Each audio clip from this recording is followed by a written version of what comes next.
তার লাস্যময় নাচের জন্য বিক্রি হয়ে যেত সিনেমার বেশিরভাগ টিকিট।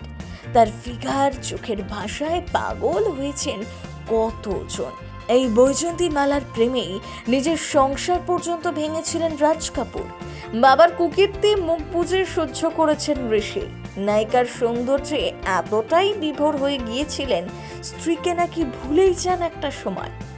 দুই নায়কের সাথে চুটিয়ে প্রেম, শেষে এক প্রেমিকের পারিবারিক চিকিৎসকের ঘর ভেঙে বিয়ের পিঁড়িতে বসেন।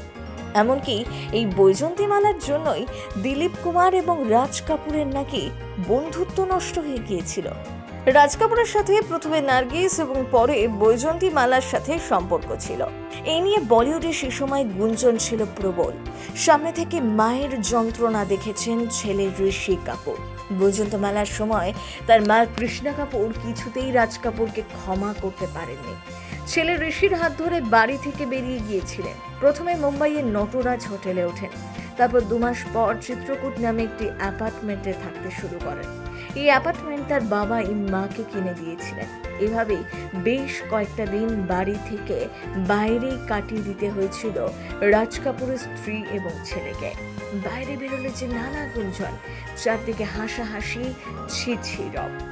50-এর দশকে বলিউডে নিজের কেরিয়ার শুরু করেছিলেন বৈজয়ন্তী মালা। ততদিনে অবশ্য তিনি দক্ষিণী ছবির দুনিয়ায় জনপ্রিয় নায়িকা হয়ে গিয়েছেন। তবে বলিউডে পা রাখা মাত্রই নিজের সৌন্দর্য, অভিনয়ের জাদু ছড়িয়ে দেন। জনপ্রিয়তার কারণে প্রত্যেক নামকরা নায়কের বিপরীতে নেওয়া হতো তাকে। এই সময় বৈজয়ন্তী মালার নাম জড়িয়েছিল দিলীপ কুমার এবং রাজ কাপুরের সাথে।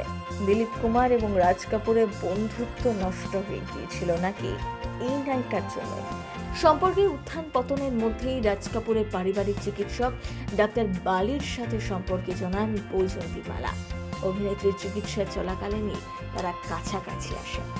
যার গুণমুগ্ধ ছিলেন উত্তম কুমার নিজেও। অভিনেতা দেব আনন্দের সাথে বৈজয়ন্তী মালার সম্পর্ক আবার ছিল একেবারে অন্যরকম। তাকে পাপা বলে ডাকতেন দেব আনন্দ।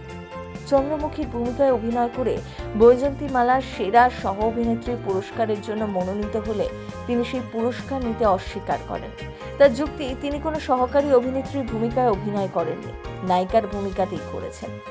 তামিল সিনেমা দিয়ে বৈজয়ন্তী মালা তার অভিনয় জীবন শুরু করেন। পরে হিন্দি সিনেমায় চলে আসেন।